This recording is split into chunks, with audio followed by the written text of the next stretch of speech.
एक खास शख्सियत के साथ मुलाकात। देखिए जयदेव पटेल के साथ नंबर 1 इंडिया न्यूज पर रोजाना रात 9 बजे। नमस्कार व्यूअर्स, मैं जयदेव पटेल और आप देख रहे हैं नंबर 1 इंडिया न्यूज। आपका एक बार फिर स्वागत है एक खास शख्सियत के साथ मुलाकात प्रोग्राम में। आज हम बात करेंगे पहलगाम में हुए आतंकी हमले के बाद कहीं न कहीं भारत और पाकिस्तान के बीच में जो स्थिति है वो काफी तनावपूर्ण है। इस बीच कहीं न कहीं जम्मू कश्मीर के पूर्व डीजीपी एसपी वैद की तरफ से एक ट्वीट किया गया जिसमें कहा गया कि अधिकृत कश्मीर को वापस लिया जाएगा और पाकिस्तान के 4 टुकड़े होंगे। ये बात आके जम्मू कश्मीर के पूर्व डीजीपी की तरफ से कही गई है। इसके क्या मायने हैं, इन्हीं तामुद्र बात के लिए हमारे साथ खास सम्मान है जम्मू कश्मीर के पूर्व डीजीपी एसपी वैद। एसपी वैद जी, आपका बहुत बहुत स्वागत है आज हमारे प्रोग्राम में। नमस्कार। एसपी वैद जी, आपसे मेरा पहला सवाल है कि भारत और पाकिस्तान के बीच चल रही मौजूदा हालात के बीच आपके द्वारा ट्वीट करना और ये कहना कि पाक अधिकृत जो कश्मीर है उसको वापस लिया जाएगा और पाकिस्तान के 4 टुकड़े होंगे, इस दावे के पीछे क्या कुछ बड़ी जानकारी है? देखिए, ऐसा है, ये मेरा अनुमान है, जानकारी कोई ऑफिशियल जानकारी नहीं है, मेरा अनुमान है। क्योंकि अगर आप जानते होंगे हमारे पार्लियामेंट की रेजोल्यूशन है कि पीओके हमारा हिस्सा है और वो पाकिस्तान ने हमसे चोरी से लिया हुआ है और इसमें हमने पार्लियामेंट में भी सीट रिजर्व रखी है और JNK असेंबली में भी रखी है। तो जो हमारा महाराजा के टाइम पे जम्मू कश्मीर था उसका एक हिस्सा पाकिस्तान ने चोरी से हमसे लिया और दबा के रखा है, जिसको पीओके और गिलगित बाल्टिस्तान कहते हैं। वो हमने जब भी मौका मिलेगा, जब भी भारत एक्शन लेगा, वो हिस्सा लेना हमारा हक बनता है उसको हम। और आए दिन आप देखते हैं वहाँ लोग पाकिस्तान फौज से तंग आए हैं, वो वहाँ जुलूस निकालते हैं, वहाँ पाकिस्तान सरकार के खिलाफ और पाकिस्तान फौज के खिलाफ आए दिन प्रदर्शन करते रहते हैं कि हमें छुटकारा करवाइए इनसे, और कहते हैं कि हमें जब भारत का हिस्सा दोबारा बनना, हमारा रास्ता खोला जाए, हमें मोदी जी जैसा लीडर चाहिए। तो वो हिस्सा खुद ब खुद भारत का हिस्सा बनने ही वाला है, क्योंकि वहाँ इतनी अनईजीनेस है लोगों में कि वो पाकिस्तान के साथ नहीं रहना चाहते। वहाँ जिस तरह से पाकिस्तान की फौज उनके साथ जातियां करती है, उनको प्रताड़न करती है, जो उनके खिलाफ बोलता है उसको गायब कर देते हैं, ह्यूमन राइट वायलेशन करते हैं, उनका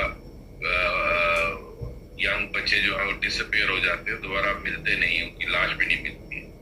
तो इस तरह के हालात में वो लोग चाहेंगे कि वो भारत का हिस्सा बने और वो हम जब भी ये सैनिक कार्रवाई होती है, मेरा अनुमान है कि पीओके ले लिया जाए।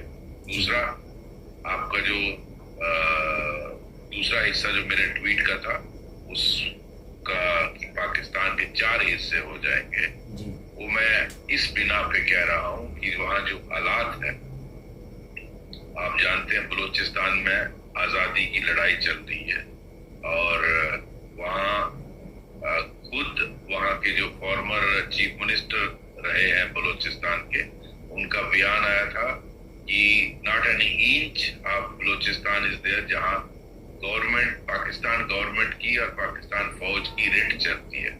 और वहीं वहाँ के फजलुर रहमान एक पॉलिटिकल लीडर हैं जिन्होंने नेशनल असेंबली में बोला कि स्पीकर साहब, बलूचिस्तान में बहुत सारे ऐसे डिस्ट्रिक्ट हैं जहां पाकिस्तान की फौज की रिट नहीं चलती है और वो आज अपने आप को आजाद डिक्लेयर करते तो यूएन उनको रिकॉग्नाइज कर देगा। तो ये वहां खुद उन्होंने तस्लीम किया है। इसी तरह KPK में वहां TTP का कब्जा है और वहां जो तालिबान है वो पाकिस्तान से आजादी चाहते हैं और वो दुरंत लाइन को मानते नहीं, वो कहते KPK हमारा हिस्सा है। तो वहाँ भी 60-70% इलाका ऐसा है जहाँ फौज की कोई रिट नहीं चलती। जैसे बलूचिस्तान में 70% इलाके में आर्मी की कोई, पाकिस्तान आर्मी की कोई रिट नहीं चलती है। तो वहाँ के बारे में भी मौलाना फजलुर रहमान ने नेशनल असेंबली में बोला कि स्पीकर साहब, बहुत सारे जो पुलिस वाले हैं वो ऑलरेडी डेजर्ट कर गया, उन्होंने चौकियों थानों को बंद कर दिया।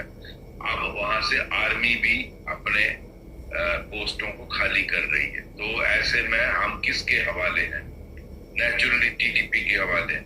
तो ऐसे हालात में आप हमारे ऊपर तरस खाइए। तो इस तरह का बयान उन्होंने खुद नेशनल असेंबली में दिया। उनके बड़े सीनियर लीडर हैं जो एस्टेब्लिशमेंट के काफी क्लोज है। ये दिखाता है कि आपका दोनों प्रोविंस बलूचिस्तान और केपी के जैसे ही जंग होती है भारत के साथ, अपने आप को इंडिपेंडेंट डिक्लेयर कर देंगे। वहां पीएलए और वहां टीटीपी। यहां तक रहा सवाल सिंध का। सिंध के जो सेपरेटिस्ट लोग हैं उन्होंने बलूचिस्तान के साथ हाथ मिला दिया है। आपने पीछे सुना ही होगा जी। तो अब वो उनका कॉमन एक प्लेटफॉर्म बन गया है। तो वो कहते हैं आप हमारी मदद करिए, हम आपकी मदद करेंगे। तो सिंध में तो बहुत सालों से सेपरेटिस्ट मूवमेंट, पाकिस्तान आर्मी से आजादी चाहते हैं लोग। अब होता है वो मैटर ऑफ टाइम है, साल में 2 दिन में 4 दिन में, जिस दिन भारत के साथ युद्ध होता है तब होता है, लेकिन ये होना ही है। जी।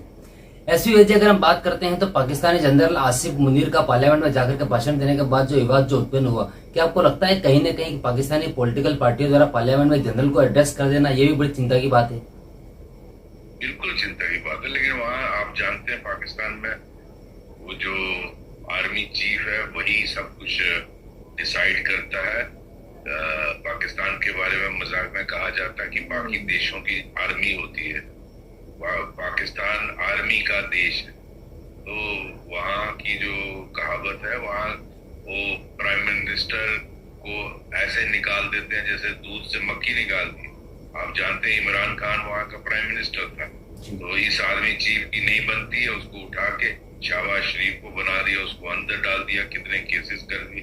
तो ये तो हालत है वहाँ की। वहाँ कौन सी डेमोक्रेसी है? वहाँ फौज का रूल है, वही चलाते हैं। वहाँ की आईएसआई सब कुछ चलाती है। जजों के जितने फैसले होते हैं वो डिक्टेट करते हैं। वहाँ की अदालतें बिल्कुल डिफंक्ट है। वहाँ हर चीज आईएसआई डिसाइड करती है। जी। एसपी जी, आपसे मेरा एक आखिरी सवाल है कि पहलगाम की घटना को लेकर जहां पूरा देश कार्रवाई की मांग कर रहा है, तो वहीं कहीं न कहीं अब इस पर सियासत से एक कदम आगे बढ़ते हुए विपक्ष कहीं न कहीं विशेष संसद सत्र की मांग कर रहा है। इसको कैसे देखते हैं?